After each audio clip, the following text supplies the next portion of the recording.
یہ قرآن ایک بابرکت کتاب ہے جسے ہم نے آپ صلی اللہ علیہ وسلم پر نازل کیا تاکہ لوگ اس پہ غور اور فکر کریں اور تاکہ اہل فہم اس سے نصیحت حاصل کریں۔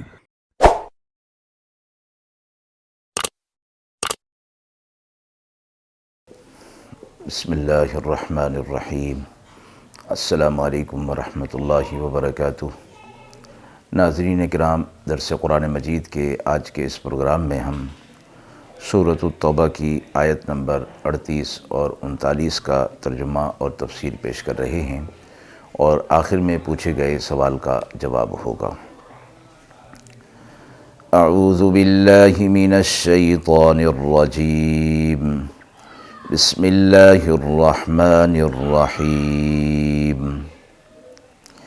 يا أيها الذين آمنوا ما لكم إذا قيل لكم انفروا في سبيل الله اثاقلتم إلى الأرض أرضيتم بالحياة الدنيا من الآخرة فما متاع الحياة الدنيا في الآخرة إلا قليل إلا تنفروا يعذبكم عذابا أليما ويستبدل قوما غيركم ولا تضروه شيئا والله على كل شيء قدير۔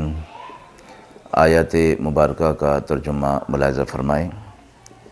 اے ایمان والو، تمہیں کیا ہوا جب تم سے کہا جاتا ہے کہ اللہ کی راہ میں نکلو تو گرے جاتے ہو زمین پر؟ کیا خوش ہو گئے دنیا کی زندگی پر آخرت کو چھوڑ کر؟ سو کچھ نہیں نفع اٹھانا دنیا کی زندگی کا آخرت کے مقابلے میں مگر بہت تھوڑا اور قلیل۔ اگر تم نہ نکلو گے تو دے گا اللہ تمہیں دردناک عذاب، اور بدلے میں لے آئے گا تمہارے علاوہ اور لوگ، اور تم کچھ نہ بگاڑ سکو گے اس کا، اور اللہ ہر چیز پر قدرت رکھنے والا ہے۔ مذکورہ آیات میں آپ صلی اللہ علیہ وسلم کو ایک غزوہ پیش آیا جسے غزوہ تبوک کے نام سے جانا جاتا ہے، اور یہ آپ صلی اللہ علیہ وسلم کی حیات مبارکہ کا آخری غزوہ تھا۔ مدینہ پہنچتے ہی اہل ایمان اور آپ صلی اللہ علیہ وسلم وہاں تجارت پیشہ لوگ اور قافلے جو ہے وہ آیا کرتے تھے۔ ایک مرتبہ شام سے ایک قافلہ آیا، ان لوگوں نے یہ خبر پہنچائی کہ شاہ روم اپنی فوجیں مقام تبوک پر جمع کر چکا ہے، اور فوجیوں کو پورے 1 سال کی پیشگی تنخواہ دے کر انہیں مطمئن کر کے وہاں پر جمع کر لیا ہے، اور عرب کے بعض دیگر قبائل بھی اس کے ساتھ ہو گئے ہیں، اور انہوں نے تہیہ کر لیا ہے کہ یک بارگی مدینے پر حملہ کر دیں گے۔ آپ صلی اللہ علیہ وسلم کو جب یہ خبر پہنچی تو آپ صلی اللہ علیہ وسلم نے یہ ارادہ فرما لیا کہ ان کے حملہ آور ہونے سے پہلے ہی ان کا مقابلہ اسی مقام پر کر لیا جائے جہاں ان کی فوجیں جمع ہیں۔ چنانچہ آپ صلی اللہ علیہ وسلم نے مدینہ منورہ میں تمام مسلمانوں کو اس جہاد کے لیے نکلنے کا حکم دے دیا، اور آس پاس کے دیگر قبائل کو بھی شرکت جہاد کے لیے دعوت دے دی گئی۔ اب ان میں کچھ لوگ ایسے ہو گئے تھے کہ جو اس جہاد میں جانا نہیں چاہتے تھے۔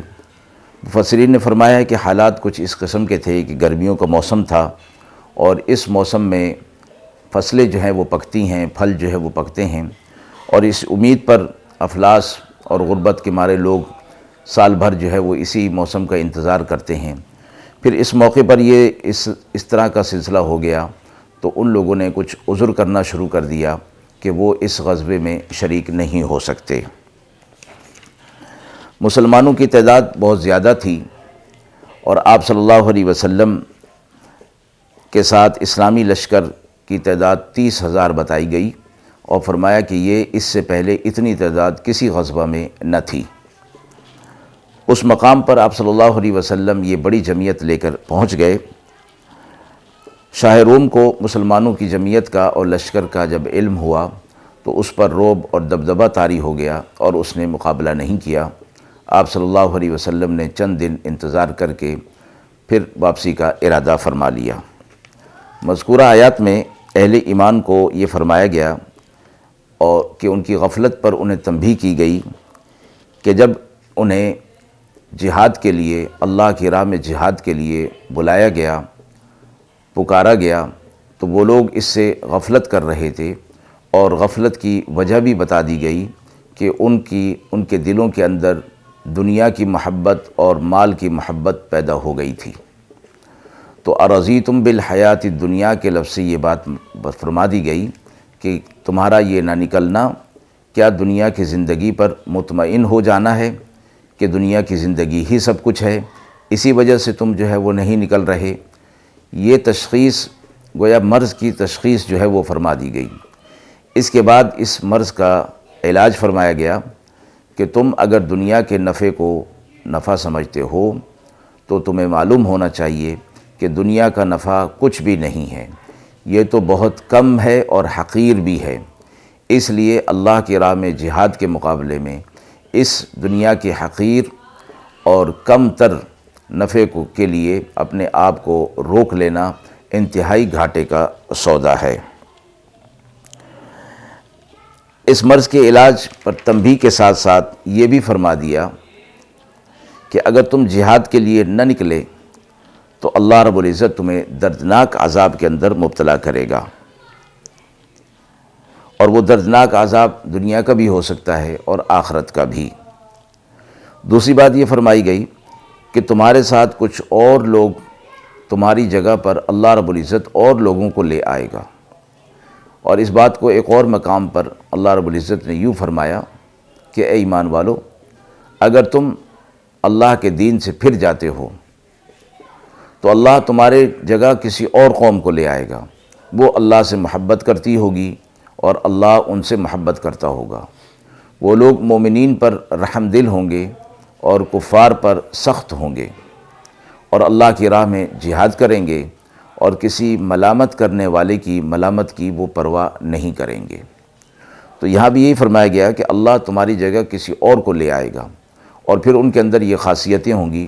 تم تو یہ کہ جہاد پر بلانے کے باوجود نہیں آ رہے اور دنیا کے قلیل نفع کی طرف جا رہے ہو، اور پھر تم اللہ کا یا اس دین کا یا جناب رسول اللہ صلی اللہ علیہ وسلم کا کچھ بھی نہیں بگاڑ سکتے۔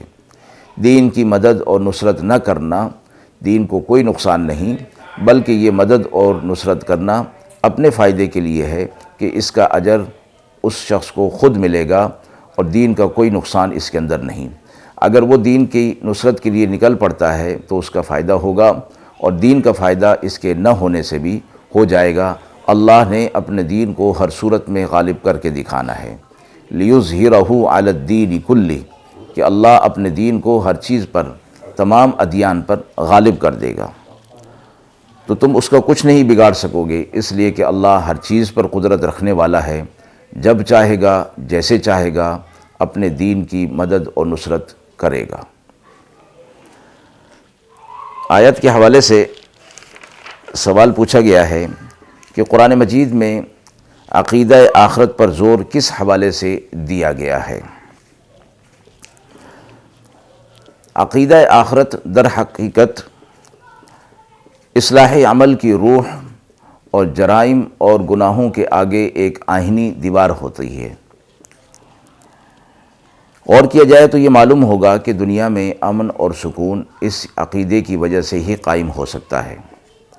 یعنی جو شخص عقیدہ آخرت پر یقین رکھتا ہے، ایمان رکھتا ہے، اسے یہ معلوم ہے کہ میرا ہر عمل اللہ کے ہاں پہنچ رہا ہے، اور میں نے آخرت میں اپنے ہر عمل کا جواب دینا ہے۔ تو یہ چیز اسے برے عمل سے روکتی ہے، اور برے عمل کا جو فساد اور اس کا فتنہ دوسرے لوگوں تک پہنچتا ہے، جس کی وجہ سے معاشرے کا امن و امان تباہ ہوتا ہے، وہ بھی رک جائے گا۔ لیکن جس شخص کو عقیدہ آخرت پر یقین نہیں، ایمان نہیں، وہ پھر جو چاہے گا کرے گا، اور معاشرتی امن و امان کو وہ خراب کرے گا۔ اس لیے عقیدہ آخرت پر ایمان رکھنا انتہائی ضروری ہے، اور یہ ایمانیات میں سے ہے، جو شخص اس کا انکار کر دے وہ دائرہ اسلام سے خارج ہو جاتا ہے۔ تو دنیا میں دو ہی قسم کے انسان پائے جاتے ہیں، ایک اچھا عمل کرنے والے اور ایک برا عمل کرنے والے۔ دونوں قسم کے لوگوں کے لیے آخرت کا قائم ہونا ضروری ہے تاکہ نیک لوگوں کو اپنے اعمال کا پورا بدلہ ملے، اور جو برے اعمال کرنے والے ہیں ان کو پوری سزا آخرت میں ملے، جو کہ اس دنیا کے اندر پوری جزا اور سزا ملنا ممکن نہیں ہے۔ وآخر دعوانا ان الحمد للہ رب العالمین۔